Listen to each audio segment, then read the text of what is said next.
This is Friends and Fables, no less than a revolution in storytelling. Our dreams, our stories, our imagination coming to life, or the way they wrote it, an AI RPG platform for building and playing D&D inspired campaigns. So let's play a campaign and see.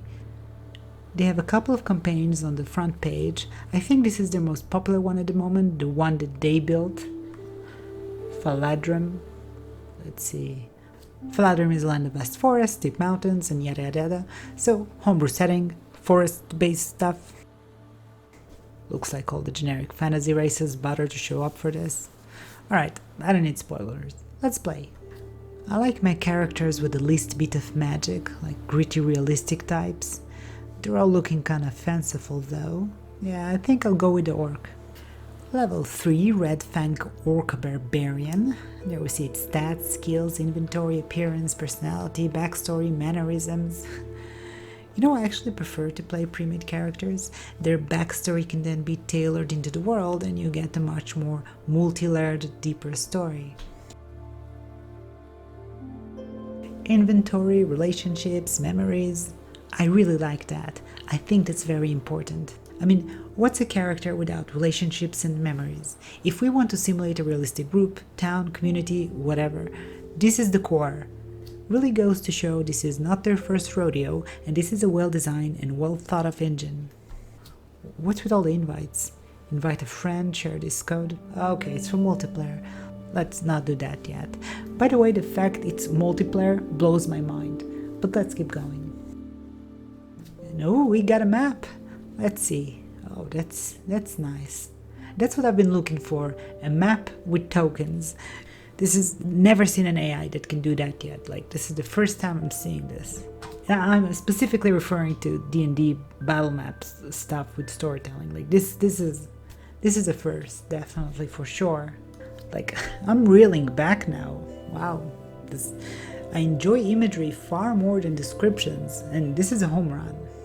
Some days you get a contract that sends you into spider caves or cursed lee pockets. Other days, you get a breeze, a sparring post, and a fresh patch of dirt to fall on. We get it. So, I have no idea what's going on. There is probably a backstory somewhere that I didn't have the patience to read. So I'll figure things as I go along. Let's taunt the elf and see where it leads. Let's see, what are you doing here, little one? Practicing with the big boys? Just keeping the rust off, though I suppose little one is a matter of perspective. Rock's relationship with Letheril Fenvale updated. Rock shows disdainful attitude towards Letheril. It's pretty cool that I really get to understand where I am in relation to the map. I can zoom out, zoom in.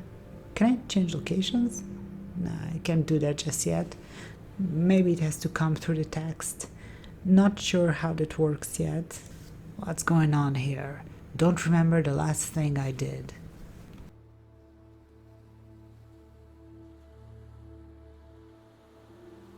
So here we got some context blocks. Plot is just summary and scene is a richer text description of things. Some instructions for the AI, great, I do prefer short responses. And there's the context information, stuff my character should have probably known before it started speaking. Too late now. The Twin Yards are the main outdoor training grounds in Trailhome, designed for seekers to practice both martial and movement-based skills. Oh, okay, so this is some Guardian of the Galaxy stuff. Let's keep role-playing. Rock practices with his axe on a combat dummy. The heavy thud of Rock's axe. You know, I really don't need a reverberation of my emotes. It feels like too much text. Mind the heft on that swing, Letheril calls out. It'll save your wrists in a real fight. So Rock's just gonna ignore him, grunts, glances at Letheril for a moment, and swings even harder. The dummy groans. Wait, the dummy groans? Well, I guess dummies groan in the world of Faladrum. Pfft, you didn't know that? Let's see, I can click thoughts. That's so weird. It's like an introspection into the mind of the dungeon master. And I'm afraid it can contain some spoilers, so I don't know if I should read this, but you know, This is a video, so for the sake of the video, let's review what's going on here. It talks about the pacing, maintain the current pace, focusing on the training and the interaction between the NPCs, working towards, continue to establish the setting and the character's interaction within the twin yards. I don't think these are instructions for the player, I think these are instructions for the dungeon master, and maybe also a debugging tool so you can see what the DM is thinking at any given moment. Well, we're here to do some good, aren't we? That's not going to happen by fighting with wood.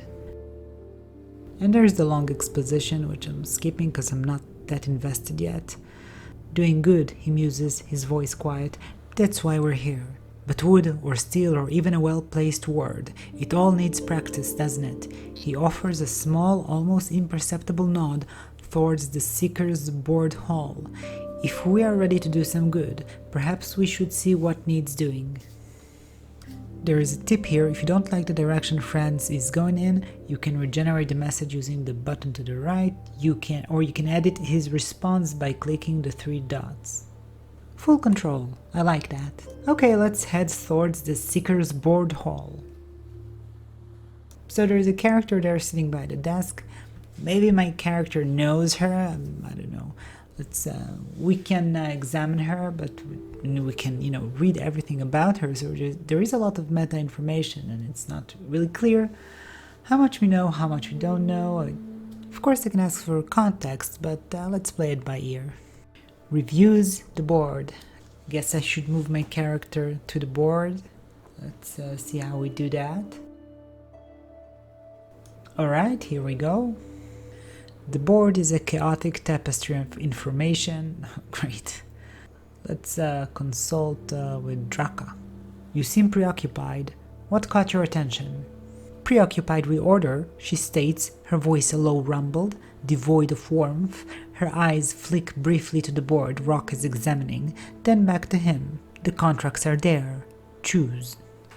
Okay, so I misread the situation. I thought she was Rock's party member, but she is just a clerk.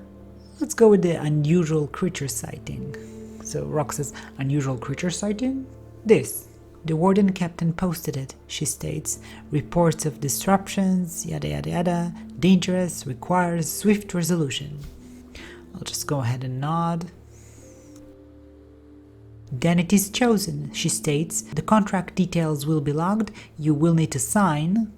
Rock received 1 parchment. That's cool. Nothing actually written there, but it's cool to have an inventory.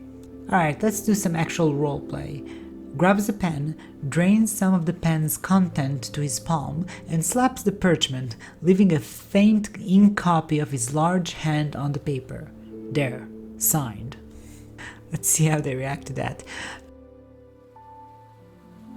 Draka watches Rock's unique method of signing with a flicker of something unreadable in her eyes. Not quite disapproval, but perhaps a silent note of his distinctiveness. The mark is sufficient, she states, her voice even. Let's move on a bit. You can feel the subtle shift in the atmosphere as you move away from Draka's desk. Letharil Fenvale, who has been observing the exchange with quiet attentiveness...